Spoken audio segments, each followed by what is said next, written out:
அரசு ஊழியர்களுக்கு ஜனாதிபதி வழங்கிய மகிழ்ச்சி செய்தி. துப்பாக்கிச்சூடு சம்பவத்தில் சட்டத்தின் முன் அனைவரும் சமம். ஸ்ரீ பவானந்த ராஜா. நான் ஒரு சிங்கள பௌத்தன், அதே நேரத்தில் பிற மதங்களையும் கலாச்சாரங்களையும் பாதுகாக்கின்றேன். நாமல் தெரிவிப்பு. மன்னார் திருக்கேதீஸ்வர ஆலய மகா சிவராத்திரி விழா தொடர்பான முன்னாயத்த கலந்துரையாடல். ராஜபக்சர்கள் துபாயிலும் பணத்தை பதுக்கி வைத்திருப்பதாக சுகாதார அமைச்சர் நலிந்த ஜேதிச தெரிவிப்பு. அடுத்த சபாநாயகர் யார்? அரசாங்கத்திடம் சஞ்சீவ் எதிரிமான கேள்வி. திருகோணமலை சம்பவம், பிக்குகள் உட்பட சந்தேக நபர்களுக்கு பிணை. பிரதமரிடம் உறுதியளித்தது ஆசிய அபிவிருத்தி வங்கி. சபாநாயகருக்கு எதிரான விசாரணையில் புதிய திருப்பம். கட்சி வழக்கு முடிந்தால்தான் பொதுச்சபை கூட்டம் நடைபெறும். ஸ்ரீநேசன் எம்பி. அனைத்து சக்திகளையும் அரசாங்கம் பகைத்துக் கொண்டுள்ளது. திலித் ஜெயவீர. சமன் ஏக்கநாயக்க விளக்கமறியலில். சாமிமலையில் உண்ணாவிரதமிருந்த மூவர் வைத்தியசாலையில். நள்ளிரவில் வீடுகளுக்குள் நுழையும் நிஞ்சா திருடன், விடுக்கப்பட்டுள்ள எச்சரிக்கை. அரசு சேவையின் கொடுப்பனவுகள் தொடர்பில் சிக்கல்கள் நிலவுவதால் அது குறித்து மீளாய்வு மேற்கொள்ளப்பட்டு வருவதாகவும் அந்த பிரச்சினைகளை தீர்ப்பதற்கு குறுகிய கால அவகாசம் வழங்குமாறும் ஜனாதிபதி அனுரகுமார திசாநாயக்க அரசு ஊழியர்களிடம் கோரிக்கை விடுத்துள்ளார். 2027 ஆண்டில் 3வது சம்பள உயர்வு வழங்கப்பட உள்ளதால் அதன் பின்னர் அரசு சேவையின் ஏனைய கொடுப்பனவுகளையும் வழங்குவது தொடர்பில் கவனம் செலுத்தப்படும் எனவும் ஜனாதிபதி தெரிவித்தார். முழு நாடுமே ஒன்றாக தேசிய வேலை திட்டத்தின் கீழ் நுவரெலியாவில் இடம்பெற்ற நிகழ்ச்சியில் உரையாற்றும் போதே ஜனாதிபதி இதனை தெளிவுபடுத்தினார்.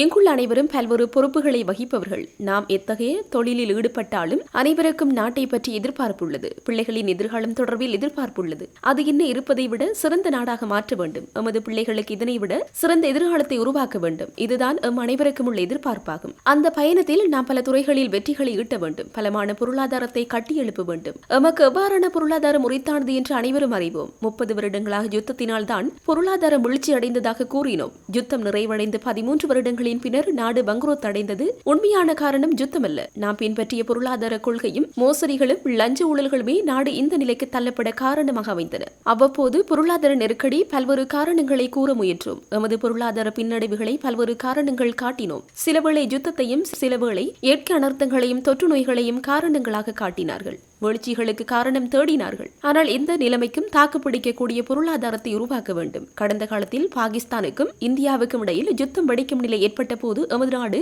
வீழ்ச்சி அடையும் என கருதினார்கள். மத்திய கிழக்கில் யுத்த நிலை ஏற்பட்ட போது எமது நாடு வீழும் என நினைத்தார்கள். அமெரிக்கா எமது நாட்டுக்கு வரி விதித்த போது நாடு வீழ்ச்சி அடையும் என்றார்கள். டிட்பா புயலினால் ஏற்பட்ட போது எமது நாடு சரிவடையும் என்று கருதினார்கள். அவ்வாறான எந்த ஒரு நிலைமையிலும் வீழ்ச்சி அடையாத பொருளாதாரத்தை உருவாக்கும் எதிர்பார்ப்புடன் நாம் பணியாற்றுகிறோம். டிட்பா புயல் நிலைமையில் நாடு பின்னோக்கி செல்வதற்கு பதிலாக பலமாக முன்னோக்கி செல்லும் வகையில் நிதி ஒழுங்கையும் பொருளாதாரத்தையும் தயார்படுத்தினோம். உலக வங்கி அறிவித்துள்ளவாறு $4.1 பில்லியன் என கணிப்பிடப்பட்டுள்ளது. $1.2 டிரில்லியன் சேதம் ஏற்பட்டுள்ளதாக அறிவிக்கப்பட்டுள்ளது. அது எமது நாட்டின் மொத்த தேசிய உற்பத்தியில் சுமார் 4% எமது பொருளாதாரத்திற்கு பாரிய தாக்கம் ஏற்படாத வகையில் ஏற்பட்ட சேதத்தை தாங்கிக் கொள்ளும் வகையிலான பொருளாதாரத்தை நாம் உருவாக்கினோம். 50,000 கோடிக்கும் அதிகமான தொகையை இந்த டிட்பா சூறாவளி அனர்த்தத்திலிருந்து மீள்வதற்காக ஒதுக்கினோம். அதற்காக ஒரு சதம் கூட கடன் வாங்கவில்லை. பணம் அச்சிடப்படவில்லை. எமது திரைசேரி கணக்கில் 1,20,000 கோடி ரூபாய் பணம் இருந்தது. அதில் 50,000 கோடியை இதற்காக ஒதுக்கினோம். நாம் தொடர்ந்து பயணிக்க வேண்டும். பலமான பொருளாதாரத்தை நோக்கிய திசைக்கு செல்கிறோம். அடுத்ததாக எமது நாட்டின் பலமான வெளிநாட்டு கொள்கைக்கு பிரவேசிக்க வேண்டும். உலகில் வெளிப்படையாக அமைதியாக இருப்பது போல தோன்றினாலும் உள்ளுக்குள் மோதலுடன் கூடிய உலகமே காணப்படுகிறது. வர்த்தக சந்தையை பகிர்வதில் யுத்தம் நடைபெறுகிறது. இந்த மோதல் நிறைந்த உலகில் எமது நிலைமைகளை பாதுகாத்து எந்த தரப்பின் பக்கமும் சாயாது சுயாதீன வெளிநாட்டு கொள்கை தொடர்பில் ஆராய்ந்து வருகின்றோம். இது எமது நாட்டை கட்டியெழுப்புவதில் முக்கியமான காரணியாகும். எமது நாட்டை கட்டியெழுப்புவதற்கு பலமான அரசு சேவை அவசியம். முன்னேற்றகரமான மற்றும் பலமான அரசு சேவையை உருவாக்க அயராது பாடுபடுவோம். டிஜிட்டல் மயமாக்கல், அரசு தேவைக்கு அவசியமான உபகரணங்களை வழங்குதல், வாகனங்கள் வழங்கி சிறந்த அரசு சேவையை உருவாக்க வேண்டும். அரசு சேவை ஈர்ப்புள்ள இடமாக மாற்ற வேண்டும். 2025 அரசு சேவை சம்பளத்தை உயர்த்துவதற்காக 16,000 கோடி ரூபாயை ஒதுக்கினோம். 2026 ஜனவரி முதல் சம்பள உயர்வு வழங்குவதற்காக மேலும் 11,000 கோடி ஒதுக்கியுள்ளோம். ஆரம்பம். சம்பள உயர்வின் 3ஆம் கட்டத்திற்காக 2027 11,000 கோடி செலவாகும். சம்பள உயர்விற்காக மாத்திரம் 33,000 கோடி ரூபாய் செலவிட வேண்டும். அரசு சேவையை ஈர்ப்புள்ள இடமாகவும் அரசு சேவைக்கு திருப்திகரமான வாழ்வையும் வழங்கும் நோக்கம் எமக்குள்ளது. 2027 3வது சம்பள உயர்வை வழங்கிய பின்னர் வரவு செலவு திட்ட செலவுகள் குறித்து கவனம் செலுத்தி எஞ்சிய கொடுப்பனவுகள் தொடர்பில் ஆராய்வோம். நாட்டை கட்டியெழுப்புவதற்கு பலமான அரசு பொறிமுறை அவசியம். அடுத்தது சட்டத்தின் ஆட்சி தொடர்பில் கவனம் செலுத்த வேண்டும். நாட்டின் பிரஜை ஒருவருக்கு அநீதி நடந்தால் அவர் எங்கு செல்ல வேண்டும்? அவர் போலீசிற்கு செல்வார். தனக்கு நடந்த அநீதிக்கு அவர் நீதியை எதிர்பார்ப்பார். அவர் நீதிமன்றத்தை நாடுவார். அநீதிக்கு நீதியை எதிர்பார்ப்பார். அநீதிக்கு எதிராக நீதியை நிலைநாட்ட சட்டத்தின் ஆட்சியை உறுதிப்படுத்த வேண்டும். நாட்டை கட்டி எழுப்பும் பயணத்தில் இது மிகவும் அத்தியாவசியமானது. எனவே சட்டத்தின் ஆட்சியை உறுதிப்படுத்துவோம். சட்டத்தின் ஆட்சி தொடர்பில் மக்கள் மத்தியில் சந்தேகம் உள்ளது. சட்டம் சிலந்தி வலையை போன்றது என்பார்கள். சிறிய விலங்குகள் சிக்கிக்கொள்ளும், பெரியவை தப்பித்துக் கொள்ளும் என்பார்கள். இவ்வாறுதான் பொதுமக்கள் மத்தியில் சட்டம் தொடர்பான நம்பிக்கை காணப்படுகிறது. ஆனால் நாட்டை கட்டியெழுப்புவதற்கு சட்டத்தின் முன் அனைவரும் சமம் என்ற வசனத்திற்கு உயிர் கொடுக்க வேண்டும். ஒருவருக்குள்ள அதிகாரம், செல்வம் என்பனவற்றினால் சட்டத்திலிருந்து தப்ப முடியும் என்ற நம்பிக்கையை கொடுக்கக்கூடாது. பணம், அதிகாரம் இருந்தால் மட்டுமின்றி நியாயமாக சட்டம் நிலைநாட்டப்படும் என்ற நம்பிக்கை பொதுமக்களுக்கு எழ வேண்டும். சட்டம் தன்னிடம் வர முடியாது, தன்னிடம் அதிகார வளையம் இருக்கிறது என சட்டத்தை புறக்கணிக்கும் சிலர் இருந்தார்கள். இவ்வாறான நாட்டினால் முன்னோக்கி செல்ல முடியாது. அனைவரும் சட்டத்திற்கு கீழ்ப்பணிய வேண்டும், சட்டத்திற்கு அஞ்ச வேண்டும். அந்த நிலை எமது நாட்டில் இல்லை. 2026ஆம் ஆண்டு சட்டத்தின் முன் அனைவரும் சமம் என்ற வசனத்திற்கு உயிர் கொடுக்கும் வருடமாக இருக்கும் என நான் உறுதியளிக்கின்றேன். அனைவரும் சட்டத்திற்கு அடிபணிய வேண்டும். சட்டத்தின் ஆட்சி வீழ்ச்சியடைந்த எந்த நாடும் முன்னேறியது கிடையாது. சட்டம் வீழ்ச்சியடைந்த இடத்தில் குற்றவாளிகளின் அதிகாரம் மேலோங்கி இருக்கும். சட்டம் இல்லாத இடத்தில் குற்றவாளிகள் உச்சத்தில் இருப்பார்கள். இதுதான் நிஜம். அவ்வாறான நாட்டினால் முன்னேற முடியாது. சட்டத்தின் ஆட்சியை உறுதிப்படுத்திய நாட்டை உருவாக்க பொதுமக்கள் பாதுகாப்பு அமைச்சர், அமைச்சின் செயலாளர், போலீஸ் மாதிபர், முப்படை அனைவரும் ஒன்றுபட்டு போராடுவோம். கருப்பு ஆடுகள் பற்றி அறிந்திருப்பீர்கள். சட்டத்தின் வீழ்ச்சியே அந்த நாடுகளில் காணப்படுகின்றன. வீழ்ச்சியடைந்த இடத்தில் குற்றவாளிகள் நீச்சல் அடிப்பார்கள். சட்டத்தின் ஆட்சியை உறுதி செய்யும் நாட்டை நாம் உருவாக்குவோம். எமக்கு எவ்வாறான நாடு தேவை? நாம் பெற்ற துன்பங்களை எமது பிள்ளைகள் அனுபவிக்க கூடாது. நாம் எதிர்கொண்ட சவால்களை எமது பிள்ளைகளும் முகம் கொடுக்காத நாடு அவசியம். இதில் நாம் எதிர்கொள்ளும் பிரதான சவால் எமது பிள்ளைகள் போதைப் பொருளுக்கு அடிமையாக இருப்பதாகும். நாம் முன்பு குறிப்பிட்ட விடயங்கள் முக்கியமானவை என்ற போதும் அவை அனைத்தையும் வெற்றி கொண்டாலும் பயன் இருக்காது.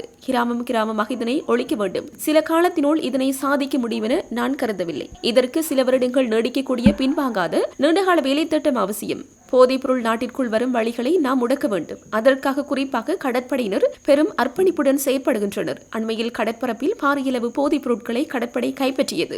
அதேபோல் நிலப்பரப்பில் விநியோகிக்கப்படும் வலையமைப்பையும் முடக்குவோம். அதற்காக நமது போலீசார் அதிரடிப்படையுடன் இணைந்து சுற்றி வளைப்புகளை மேற்கொண்டு பாரிய பணியை ஆற்றி வருகின்றனர். அதனுடன் தொடர்புடைய குற்றவாளி குழுக்களை கைது செய்ய வேண்டும். பலர் கைதாகியுள்ளனர். பலர் வெளிநாடுகளில் உள்ளனர். அவர்களில் ஒரு குறிப்பிட்ட அளவினர் கைது செய்யப்பட்டுள்ளனர். மேலும் கைது செய்ய வேண்டும். அதேபோல் இதனால் பாதிக்கப்பட்டவர்களை நாம் காப்பாற்ற வேண்டும். அதற்காக நாடு முழுவதும் புனர்வாழ்வு நிலையங்களை அமைப்பதற்கு இம்முறை வரவு செலவு திட்டத்தில் நிதி ஒதுக்கீடு செய்யப்பட்டுள்ளது. எமது மகா சங்கத்தினர் மற்றும் ஏனைய மத தலைவர்கள் அனைவரையும் இணைந்து ஒரு தேசிய சபை நிறுவப்பட்டுள்ளது. அதில் பரந்தளவில் ஆராயப்படுகிறது. போதைப் பொருளுக்கு அடிமையான ஒருவருக்கு மீண்டும் அவரது வாழ்வை பெற்றுக் கொடுக்க நாம் முயற்சிக்க வேண்டும். உங்கள் உறவினர் ஒருவர் அடிமையான குடும்பத்திற்கு சென்று பாருங்கள். நண்பரின் வீட்டுக்கு சென்று பாருங்கள். தற்பொழுது அடிமையானவரை புனர்வாழ்வு அளிக்க வேண்டும். அதற்கான திட்டம் முன்னெடுக்கப்படுகிறது. இந்த காலத்தில் வாழும் நாம் இந்த பேரழிவு குறித்து நன்கு அறிந்துள்ள நாம் இதிலிருந்து நமது பிள்ளைகளை மீட்டெடுக்க வேண்டும். அதற்காக நாம் முன்வராவிட்டால் வேறு யார் முன்வருவார்கள்? இதனை நாமே செய்ய வேண்டும். எனவே நாம் ஒன்றிணைந்து இந்த பேரழிவை தோற்கடிப்போம் என ஜனாதிபதி தெரிவித்துள்ளார்.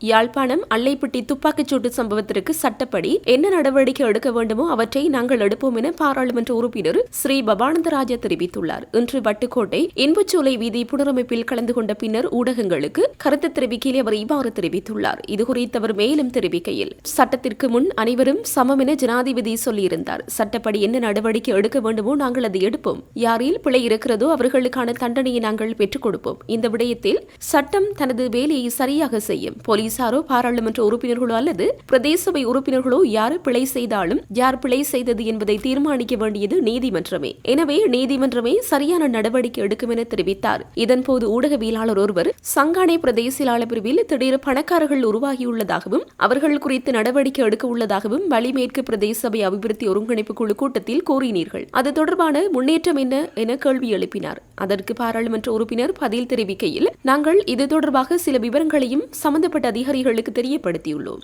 அது தொடர்பாக நடவடிக்கை எடுக்கப்படும். ஒரே இரவிலோ அல்லது ஒரு கிழமையிலோ நடவடிக்கை எடுக்க முடியாது. ஆறுதலாக நடவடிக்கை எடுக்கப்படும் என தெரிவித்தார். நான் ஒரு சிங்கள பௌத்தன், அதே நேரத்தில் பிற மதங்களையும் கலாச்சாரங்களையும் பாதுகாக்கின்றேன் என ஸ்ரீலங்கா பொதுஜன பெரமுனவின் தேசிய அமைப்பாளரும் நாடாளுமன்ற உறுப்பினருமான நாமல் ராஜபக்ச தெரிவித்துள்ளார். பத்திரமுள்ள நெலுமாவத்தில் அமைந்துள்ள ஸ்ரீலங்கா பொதுஜன பெரமுன தலைமையகத்தில் நடைபெற்ற நிகழ்வொன்றின் பின்னர் ஊடகங்களுக்கு கருத்து தெரிவிக்கும் போதே மேற்கண்டவாறு தெரிவித்தார். இது தொடர்பில் மேலும் தெரிவிக்கையில், இந்த நாட்டில் பெரும்பான்மை பௌத்த மக்கள் வாழ்கிறார்கள். நாங்கள் சிங்கள பௌத்தர்கள். அதனால் பௌத்த தர்மத்திற்காகவும் பௌத்த கலாச்சாரத்திற்காகவும் நிற்பது தவறு அல்ல. அதே நேரத்தில் இந்த நாட்டில் உள்ள அனைத்து மதங்களையும் அனைத்து கலாச்சாரங்களையும் பாதுகாக்க நாங்கள் நம்பிக்கையுடன் செயற்படுகிறோம் என தெரிவித்தார். இந்த நாடு பௌத்த அடித்தளத்தின் மீது கட்டமைக்கப்பட்ட நாடாக இருந்தாலும் அதுவே அனைத்து மதங்களுக்கும் பாதுகாப்பு அளிக்கும் திறன் கொண்டது என்றும் அதனால் தனக்கு எந்த பயமும் இல்லை என்றும் அவர் குறிப்பிட்டார். நான் சிங்களவன், நான் பௌத்தன். அதே சமயம் பிற மொழிகள், மதங்கள், கலாச்சாரங்களையும் பாதுகாக்க நான் செயற்படுகிறேன். ஒருவர் தன் மதத்தையும் கலாச்சாரத்தையும் நம்பினால்தான் மற்றவர்களின் கலாச்சாரத்தையும் பாதுகாக்க முடியும் என நாமல் ராஜபக்ச தெரிவித்தார். மேலும் கூறுகையில், தன்னை பௌத்தர்கள் நாட்டுக்காகவும் குரல் கொடுப்பதை இனவாதமாக கூறுவது தவறு என்றும் தான் இனவாதி அல்ல என்றும் அவர் தெளிவுபடுத்தினார். அரசாங்கத்தை விமர்சித்த அவர்,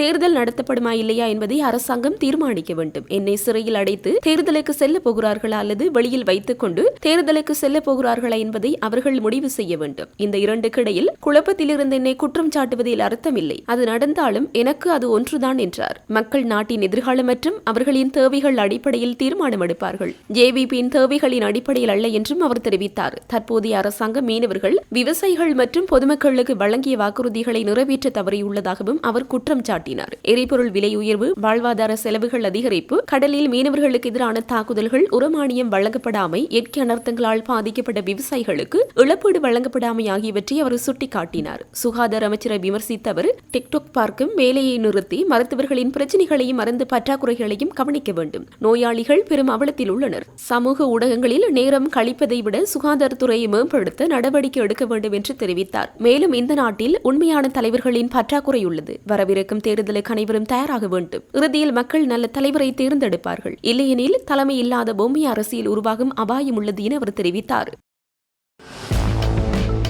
உகண்டாவில் மாத்திரமல்ல, ராஜபக்சர்கள் துபாயிலும் பணத்தை பதுக்கி வைத்திருப்பதாக சுகாதார அமைச்சர் நலிந்த ஜெயதீச தெரிவித்துள்ளார். ஊடகவியலாளர் சந்திப்பொன்றின் போது அவர் மேற்கண்டவாறு குறிப்பிட்டுள்ளார். உகண்டாவில் மாத்திரமல்ல, துபாயில் பதுக்கி வைக்கப்பட்டுள்ள பணம் தொடர்பிலும் விசாரணைகள் நடத்தப்பட்டு வருவதாகவும் அவர் தெரிவித்துள்ளார். இதன்போது தொடர்ந்தும் கருத்து வெளியிட்ட அமைச்சர், இதுபோன்ற பல குற்றச்சாட்டுகள் தொடர்பான விசாரணைகள் ஏற்கனவே முன்னெடுக்கப்பட்டு வருவதாகவும் சில விசாரணைகள் நிறைவடைந்து குற்றப்பத்திரிகை தாக்கல் செய்யப்பட்டு வருவதாக தெரிவித்துள்ளார். மேலும் உகண்டாவை மட்டும் சிந்தித்துக் கொண்டிருக்காதீர்கள். துபாய் மற்றும் பிற நாடுகளில் உள்ள பணம் குறித்து விசாரணைகள் மேற்கொள்ளப்பட்டு வருகின்றன. நாமல் ராஜபக்ச துபாயில் வைத்திருந்த பணம் தொடர்பில் யாரும் பேசுவதை நாங்கள் காணவில்லை. எனினும் அது தொடர்பான விசாரணைகள் தொடர்ந்து மேற்கொள்ளப்பட்டு வருகின்றன. எதிர்காலத்தில் வெளிவரும் உண்மைகளுக்கு என்ன நடக்கிறது என்று பார்ப்போம் என அவர் சுட்டிக்காட்டியுள்ளார்.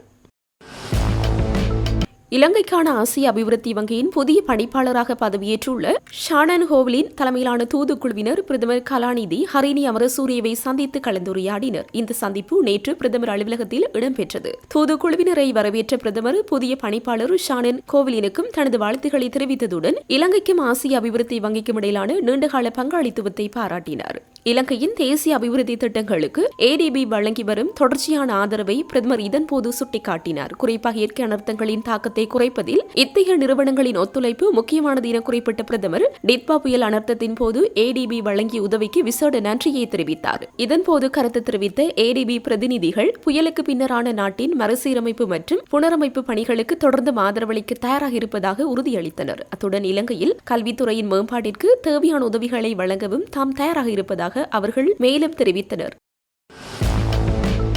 சபாநாயகர் கலாநிதி ஜெகத் விக்ரமரத்னவுக்கு எதிராக மேற்கொள்ளப்பட்ட வரும் விசாரணைகளுக்கு இடையூறு விளைவிக்கும் வகையில் அவரது தனிப்பட்ட செயலாளர் செய்யப்படுவதாக குற்றம் சாட்டி ஐக்கிய மக்கள் சக்தியின் பாராளுமன்ற உறுப்பினர்கள் குழு ஒன்று இன்று லஞ்ச ஊழல் ஒழிப்பு ஆணைக்குழுவில் முறைப்பாடொன்றை பதிவு செய்துள்ளது. சபாநாயகருக்கு எதிராக ஏற்கனவே தாக்கல் செய்யப்பட்டுள்ள முறைப்பாடு தொடர்பான விடயங்கள் அடங்கிய அறிக்கைகளை சபாநாயகருக்கு சமர்ப்பிக்குமாறு பாராளுமன்ற செயலாளர் நாயகத்திற்கு சபாநாயகரின் தனிப்பட்ட செயலாளர் அறிவித்துள்ளமை விசாரணைகளுக்கு தடையாக இருப்பதாக முறைப்பாட்டில் சுட்டிக்காட்டப்பட்டுள்ளது. பணி இடைநிறுத்தம் நியமனம் செய்யப்பட்டுள்ள சமிந்த குலரத்ன என்பவரால் கடந்த 2ஆம் தேதி சபாநாயகருக்கு எதிராக ஊழல் குற்றச்சாட்டுகள் முன்வைக்கப்பட்டு லஞ்ச ஊழல் ஆணைக்குழுவில் முறைப்பாடு செய்யப்பட்டிருந்தது. தமக்கு அனுமதிக்கப்பட்ட அளவை விட அதிகமான உத்திபூர்வ வாகனங்களை பயன்படுத்துதல், சட்டவிரோதமாக 2 எரிபொருள் கொடுப்பனவை பெறுதல் மற்றும் 2 உத்திபூர்வ வாசத்தலங்கை பயன்படுத்தல் போன்ற பல குற்றச்சாட்டுகள் அதில் முன்வைக்கப்பட்டிருந்தன. இந்நிலையில் குறித்த முறைப்பாடு தொடர்பில் தகவல்களை கோரி சபாநாயகரின் தனிப்பட்ட செயலாளர் பாராளுமன்ற செயலாளர் நாயகத்திற்கு அனுப்பிய கடிதம் குறித்து கடந்த பிப்ரவரி 5ஆம் தேதி பாராளுமன்ற உறுப்பினர் ஹர்சன ராஜகருணா பாராளுமன்றத்தில் அம்பலப்படுத்தியிருந்தார்.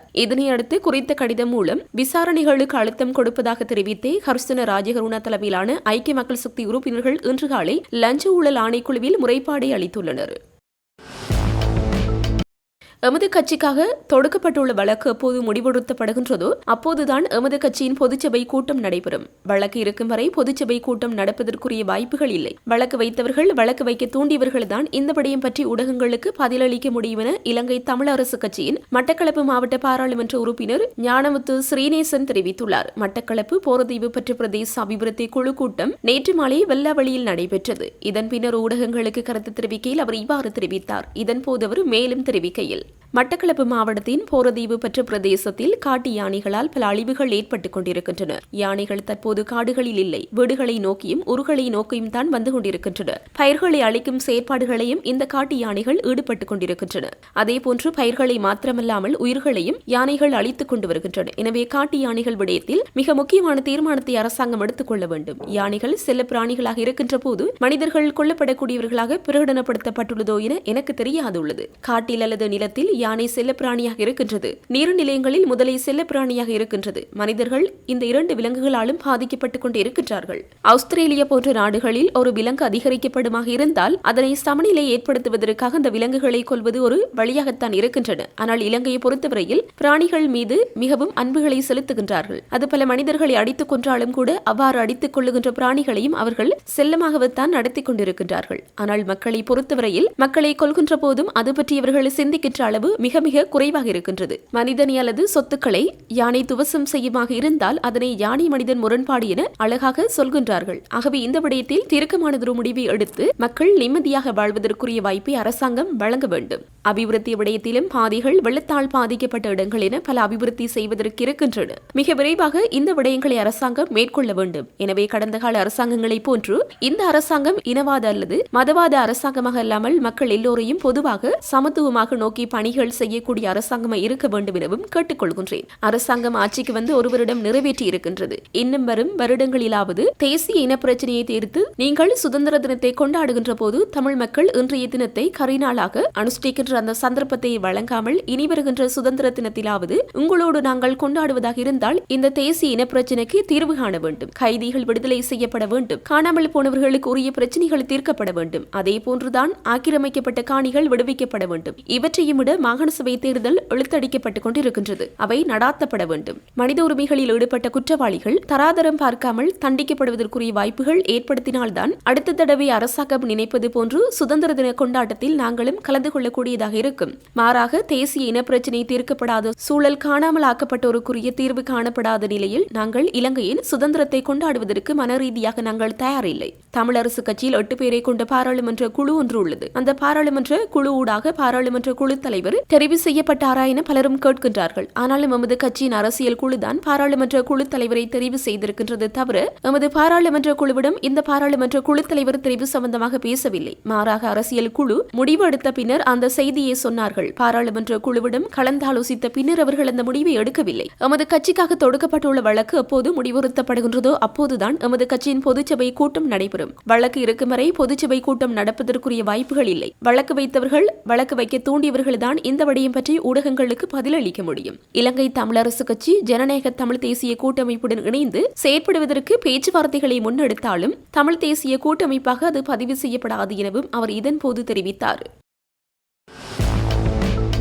யாழ்ப்பாணம் அல்லைப்பட்டி பகுதியில் காவல்துறையினரின் துப்பாக்கிச் சூட்டுக்கு இலக்காகி உயிரிழந்த இளைஞனின் இரத்த மாதிரிகள் கொழும்புக்கு அனுப்பி வைக்கப்பட்டுள்ளன. இளைஞனின் சிறுநீரகத்தில் மேற்கொள்ளப்பட்ட சோதனையின் போது அவர் போதைப்பொருள் பயன்படுத்தியுள்ளமை கண்டறியப்பட்டதாக யாழ்ப்பாணம் போதனா மருத்துவமனையின் சட்ட மருத்துவ அதிகாரி எம் மயூரதன் தெரிவித்தார். இந்நிலையில் போதைப்பொருள் பயன்படுத்தியுள்ளமையை உறுதிப்படுத்தும் நோக்கில் உயிரிழந்த இளைஞனின் இரத்த மாதிரிகள் அரசு ரசாயன பகுப்பாய்வுக்கு அனுப்பி வைக்கப்பட்டுள்ளதாக அவர் குறிப்பிட்டார். இதேவேளை இளைஞனின் உடலம் மீது மேற்கொள்ளப்பட்ட பகுப்பாய்வின் போது நெற்றி வழியாக மூளை பகுதிக்கு துப்பாக்கி தோட்டா பாய்ந்துள்ளமை தெரிய வந்துள்ளதாக சட்ட மருத்துவ அதிகாரி கூறியுள்ளார். எனினும் குறித்த துப்பாக்கிச்சூடு அருகிலிருந்து மேற்கொள்ளப்பட்டமைக்கான காயமல்ல எனவும் குறிப்பிட்ட அளவு தொலைவில் இருந்து மேற்கொள்ளப்பட்டுள்ளதாகவும் சட்ட மருத்துவ அதிகாரி எம் மயூரதன் தெரிவித்துள்ளார். உயிரிழந்த இளைஞனின் உடலம் உறவினர்களிடம் ஒப்படைக்கப்பட்டுள்ளதுடன் நாளை இறுதி கிரிகைகள் நடாத்தப்படும் என காவல்துறையினர் தெரிவித்தனர்.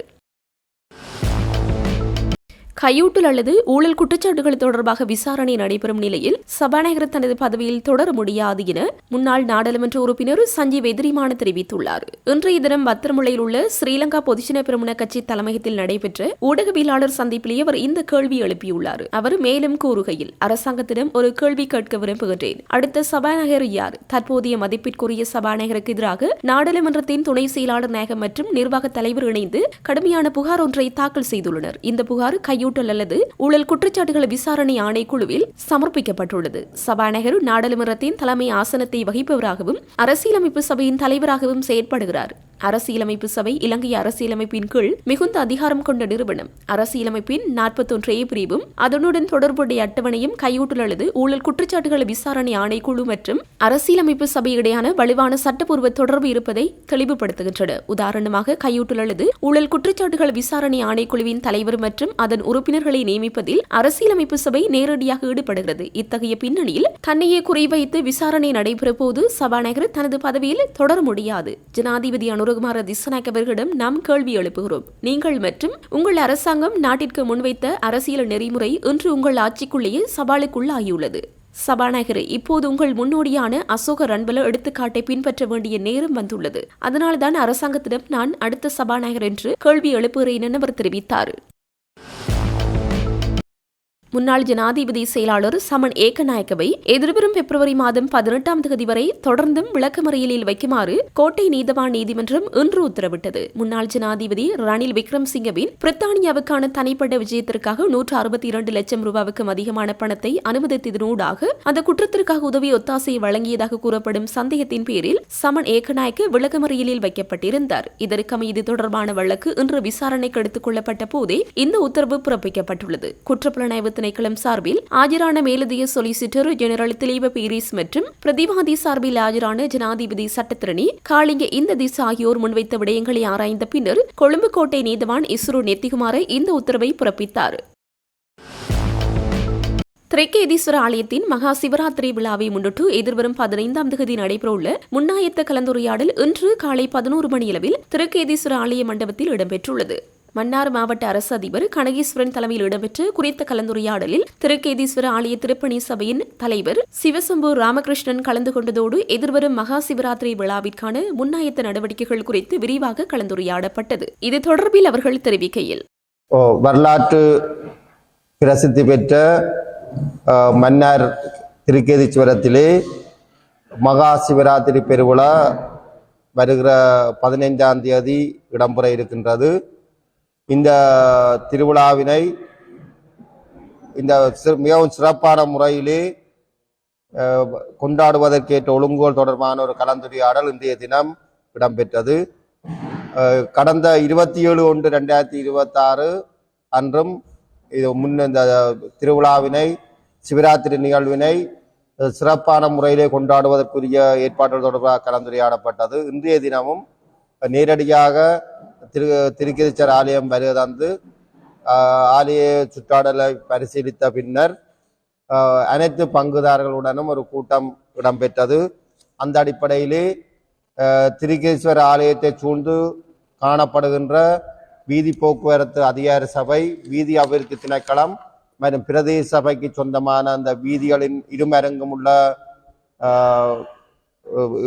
வீதியின் இருமரங்கும் சுத்தப்படுத்துவதற்குரிய செயற்பாடுகளும், சேதமடைந்துள்ள வீதிகளினை சேதப்படுத்துவதற்குரிய செயற்பாடுகள் தொடர்பாகவும் கலந்துரையாடப்பட்டது. உண்மையில் இன்று இந்த வருடத்தின் முக்கிய அம்சமாக பிரதேச சபையின் வீதிகள் விசேடமாக 10 மில்லியன் ரூபாய் ஒதுக்கீடு பெறப்பட்டு இந்த திருவிழாவுக்காக புனரமைப்பு செய்யப்பட்டது. அதே போன்று பெருமளவு அடியார்கள் 6 லட்சத்துக்கு மேற்பட்ட அடியார்கள் வளமையாக வருகின்ற இந்த சிவராத்திரி நிகழ்வுக்காக வருகின்ற பக்தர்களுக்கான போக்குவரத்து தொடர்பாக அரச தனியார் போக்குவரத்து சேவையினர் இணைந்த போக்குவரத்து சேவையினை ஏற்படுத்துவதற்குரிய ஒழுங்குகளும் செய்யப்பட்டிருக்கிறது. அதனை விட முச்சக்கர வண்டி சங்கத்தினர் முச்சக்கர வண்டி ஊடாக இந்த வருகின்ற பக்தர்களை ஏற்றி செல்வதற்குரிய ஏற்பாடுகளும் செய்யப்பட்டிருக்கிறது. அதனை விட சுகாதாரம் மற்றும் சுத்திகரிப்பு தொடர்பாக சுகாதாரத்துறையினர் இந்த மன்னார் மாவட்டத்துக்குரிய சுகாதார வைத்திய அதிகாரிகளின் ஏற்பாட்டிலே அதற்குரிய ஒழுங்குகள் செய்யப்பட்டிருக்கிறது. தற்பொழுது சுகாதாரத்துறையினர் அந்த மன்னார் சுற்றாடல் பகுதியினை ஆய்வு செய்து அந்த புகை பரிசோதனை புகையூட்டல் அந்த நுழம்பை கட்டுப்படுத்துவது தொடர்பான புகையூட்டல் செயற்பாடுகளை முன்னெடுப்பதற்குரிய நடவடிக்கைகளையும் எடுத்திருக்கிறார்கள். அதனை விட இந்த மன்னார் திருக்கேசர காலத்திலே அமைக்கப்பட இருக்கின்ற உணவகங்கள் மற்ற உணவகங்கள் தொடர்பாக தர பரிசீலனை செய்து அதற்குரிய அனுமதியினை வழங்குகிற செயற்பாட்டினையும் அவர்கள் முன்னெடுத்திருக்கின்றார்கள். எனவே இந்த வருகின்ற பக்தர்களுக்கு சுகாதாரமான உணவு மற்றும் வருகின்ற பக்தர்களுக்கான சுகாதார தேவையினை வழங்குவதற்குரிய அனைத்து ஏற்பாடுகளும் சுகாதாரத்துறையினரால் செய்யப்பட்டிருக்கிறது. இதனை விட வருகின்ற மக்களுக்கான நீர் விநியோகம், தண்ணீர் பந்தல் சேவைகள் மற்றும் உணவு வசதிகள் இங்குள்ள அன்னதான மடங்களினால் செய்யப்பட இருக்கிறது. மற்றும் இந்த மன்னர் திருக்கேசரத்துக்கு வருகின்ற பக்தர்களின் பாதுகாப்பினை உறுதிப்படுத்தும் முகமாக 600 போலீசாருடன் இணைந்து விசேட அதிரடிப்படையினர் மற்றும் மற்றும் முப்படையினரும் இணைந்து பாதுகாப்பு கடமையினை மேற்கொண்டு வரும் அதே வேளை சாரணியம் மற்றும் செஞ்சிலுவை சங்கம் மற்றும் சென்ட் ஜோன்ஸ் ஆம்புலன்ஸ் போன்றவர்களின் அவர்களது பிரிவுகளும் பொதுமக்களை அடியார்களை ஒழுங்குபடுத்துகிற செயற்பாடுகளும் முன்னெடுக்கப்பட்டு வருகிறது. இதனை விட இந்த வருடம் இங்கே வருகின்ற பொதுமக்கள் பக்தர்கள் பழமையாக அந்த தொலைத்தொடர்பு தொடர்பாக நெருக்கடி நிலைமை இருப்பது வழக்கம். ஆனால் இம்முறை இந்த திருக்கேசவரத்துக்கு சொந்தமான நிலத்திலேயே ஒரு விசேடமான ஒரு தொலைத்தொடர்பு கோபுரம் அமைக்கப்பட்டு அதனூடாக தொலைபேசிக்குரிய வசதிகள் கவரேஜ் வசதி செய்யப்பட்டிருக்கு. இதன் மூலமாக இந்த வருடம் பொதுமக்கள் தொலைத்தொடர்பு சேவையினை எந்தவித தங்குதடையின்றி பெறுவதற்குரிய வாய்ப்புகளும் செய்யப்பட்டிருக்கிறது. இவ்வாறாக இந்த திருக்கேஸ்வர ஆலயத்தின் சிவராத்திரி நிகழ்வினை சிறப்பான முறையிலே முன்னெடுப்பதற்குரிய அனைத்து ஏற்பாடுகளும் செய்யப்பட்டிருப்பதன் காரணமாக இந்த நாட்டின் அனைத்து புறங்களிலும் இருந்து வருகின்ற பக்தர்கள் எவ்விதமான அச்சமுமின்றி திருக்கேஸ்வர ஆலயம் வருகை தந்து சிவனை வழிபட்டு அருளாட்சியை பெற்றுக்கொள்ளலாம் என இந்த சந்தர்ப்பத்திலே நாங்கள் உங்களை அழைக்கின்றோம். அரசாங்கம் தற்போது மகா சங்கத்தினர், வைத்தியர்கள், ஆசிரியர்கள், விவசாயிகள் மற்றும் தொழிலாளர்கள் ஆகிய அனைத்து சக்திகளையும் பகிர்ந்து கொண்டுள்ளதாக சர்வஜன அதிகாரம் கட்சியின் தலைவரும் பாராளுமன்ற உறுப்பினருமான திலித் ஜெயவீர தெரிவித்துள்ளார். கொத்மலை நியம் கம்தொர புராண ரஜமகா விஹாரைக்கு இன்று விஜயம் செய்த போது ஊடகங்களுக்கு கருத்து தெரிவிக்கையில் அவர் இந்த விடயத்தை குறிப்பிட்டுள்ளார். செல்லும் இடமெல்லாம் 2 விடயங்கள் முன்வைக்கப்படுகின்றன. ஏதேனும் ஒரு உதவி வழங்கப்படுமாயின் அது முழுமையாக அரசியல் அடிப்படையில் வழங்கப்படுகிறது என்ற குற்றச்சாட்டு உள்ளது. இதில் இன்னும் மோசமான விடயம் என்னவென்றால் மாற்று அரசியல் கருத்து கொண்டவர்களை தண்டிக்கும் வழிமுறையை நோக்கியே தற்போது செல்வதாக தோன்றுகிறது. மிக முக்கியமான விடயம் என்னவென்றால் தகரம் ஒன்று சேதமடைந்தாலும் நாம் 5 லட்சம் வழங்குவோம் என ஜனாதிபதி பாராளுமன்றத்தில் மக்களுக்கு நம்பிக்கை அளித்தார். மேடைகளில் பேசும் அனுரகுமார் தாம் இல்லை என்பதை ஜனாதிபதி இப்போது நினைவில் வைத்துக் கொள்ள வேண்டும். உண்மையை சொன்னால் இந்த நேரத்தில் அரசாங்கம் மகா சங்கத்தினர், வைத்தியர்கள், ஆசிரியர்கள், விவசாயிகள் மற்றும் தொழிலாளர்கள் என அனைவரையும் அதிருப்திக்குள்ளாக்கியுள்ளது. எதிர்க்கட்சிகள் ஒன்றிணைந்து குரல் எழுப்ப வேண்டிய நேரம் இதுவே. அதைத்தான் நான் முன்மொழிகின்றேன். ஆக குறைந்தது இந்த மே தினத்திலாவது இதனை இப்படியே முன்னெடுத்துச் செல்ல முடியாது என்று இந்த அரசாங்கத்திற்கு ஒரே குரலில் கூற வேண்டும் என்று தெரிவித்தார். பிணையில் விடுவிக்கப்பட்ட வணக்கத்திற்குரிய பலாங்குட கசப்ப தேரர் உள்ளிட்ட 4 பிக்குகள் மற்றும் மேலும் 5 சந்தை நபர்களும் நீதிமன்றத்திலிருந்து இன்று வெளியேறியுள்ளனர். திருகோணமலை பகுதியில் புத்தர் சிலை வைக்கப்பட்டமை தொடர்பான சம்பவத்தின் அடிப்படையில் கைது செய்யப்பட்ட வணக்கத்திற்குரிய பலாங்குட கசப்ப தேரர் உள்ளிட்ட 4 பிக்குகள் மற்றும் மேலும் 5 சந்தை நபர்களும் பிணையில் செல்ல நீதிமன்றம் அனுமதியை வழங்கியது. சந்தேக நபர்கள் திருகோணமலை மேல் நீதிமன்றத்தில் இன்று ஆஜர்படுத்தப்பட்ட போதே இந்த பிணை உத்தரவு வழங்கப்பட்டது. திருகோணமலையில் உள்ள விகாரையொன்றில் வைக்கப்பட்டிருந்த புத்தர் சிலையொன்றை அகற்றுவதற்கு முற்பட்டதை அடுத்து கடந்த ஆண்டு நவம்பர் மாதம் 16ஆம் தேதி அங்கு அமைதியற்ற சூழல் ஏற்பட்டிருந்தது. எனினும் குறித்த கட்டுமானங்கள் அனுமதியின்றி முன்னெடுக்கப்பட்டதாக கூறி கடற்கரை பாதுகாப்பு திணைக்களம் போலீசாரிடம் முறைப்பாடு செய்திருந்தது. இந்த நிலையில் புத்தர் சிலை அகற்ற முயற்சித்த போது பிக்குகள் மற்றும் பிரதேச மக்களிடமிருந்து போலீசாருக்கு கடும் எதிர்ப்பு தெரிவிக்கப்பட்டது. இதனையடுத்து வணக்கத்திற்குரிய பலாங்குட கசப்ப தேரர் உள்ளிட்ட 4 பிக்குகள் மற்றும் மேலும் 5 சந்தேக நபர்களும் கைது செய்யப்பட்டிருந்தமை குறிப்பிடத்தக்கது.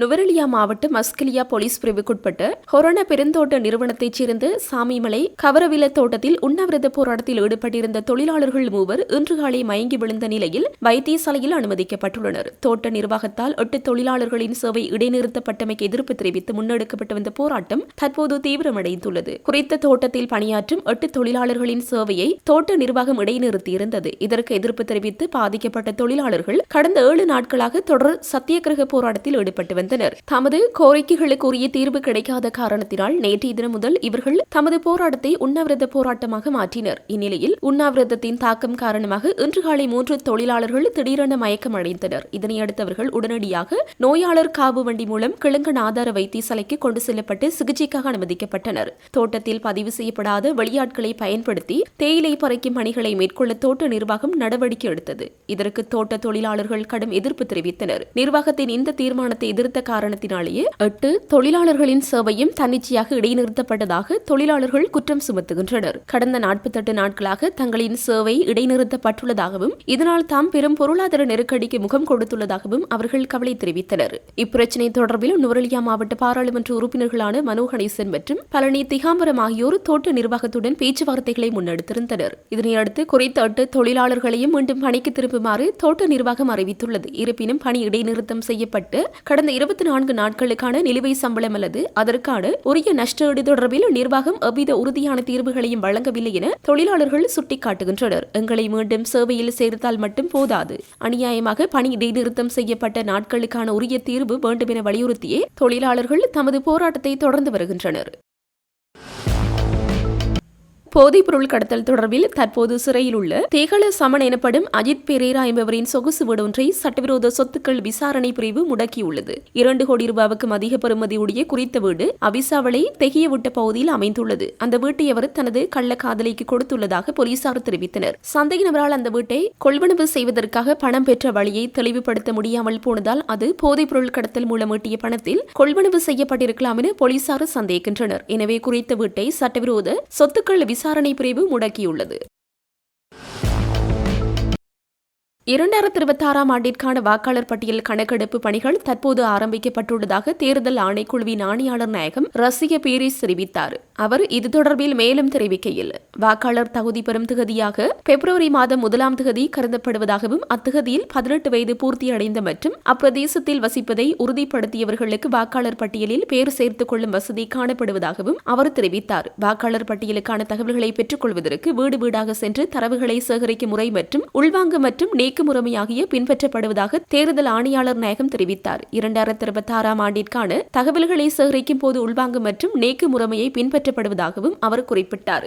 கொடுப்பனவு உள்ளிட்ட தகுதி பெறும் பட்டியலில் சேர்க்கப்படும் போது பிப்ரவரி 1ஆம் தேதியாகும் போது 18 வயது பூர்த்தி அடைபவர்கள் மற்றும் வதிவிடத்தை மாற்றியவர்கள் உள்வாங்கப்படுவதுடன் நீக்கல் பட்டியலில் மரணமானவர்களை நீக்குதல் மற்றும் வதிவிடத்தை மாற்றியமை என்பன உள்ளடங்குவதாகவும் அவர் அங்கு குறிப்பிட்டார். அத்தோடு இலங்கை தேர்தல்கள் ஆணைக்குழுவின் இணையதளம் ஊடாக இ-சேவை ஒன்று அறிமுகப்படுத்தப்பட்டுள்ளதுடன் அதில் தற்போது 2026ஆம் ஆண்டிற்கான வரைவு காட்சிப்படுத்தப்பட்டுள்ளதாகவும் தேர்தல் ஆணையாளர் நாயகம் குறிப்பிட்டார். அங்கு பொதுமக்கள் தமது பெயர் உள்வாங்கப்பட்டுள்ளதா என்பது குறித்து பரிசீலனை பரிசீலித்து பார்க்கும் வசதி காணப்படுவதுடன் ஒருவேளை தமது பெயர் உள்வாங்கப்படாவிடின் அங்குள்ள ஆலோசனைகளுக்கு அமைய கணக்கொன்றை ஆரம்பித்து கோரிக்கைகளை முன்வைக்கும் வசதி காணப்படுவதாகவும் அவர் மேலும் தெரிவித்தார். அக்கோரிக்கைகளை தேர்தல் ஆணைக்குழுவினால் உரிய கிராம உத்தியோகத்தர்களுக்கு அனுப்பி வைக்கப்படும் எனவும் தேர்தல் ஆணையாளர் நாயகம் மேலும் குறிப்பிட்டார். அத்தோடு தமது தகவல்கள் தொடர்பில் ஏதேனும் திருத்தங்கள் மேற்கொள்ளப்பட வேண்டுமாயின், அதாவது முகவரி, பெயர், அடையாள அட்டை இலக்கம், வீட்டு இலக்கம் என்பன மாற்றப்பட வேண்டுமாயின் இந்த இணையதளம் ஊடாக அது தொடர்பான கோரிக்கைகளை முன்வைக்கும் வசதி காணப்படுவதாகவும் அவர் தெரிவித்தார். தமது இணையதளத்திற்கு பிரவேசிப்பதனூடாக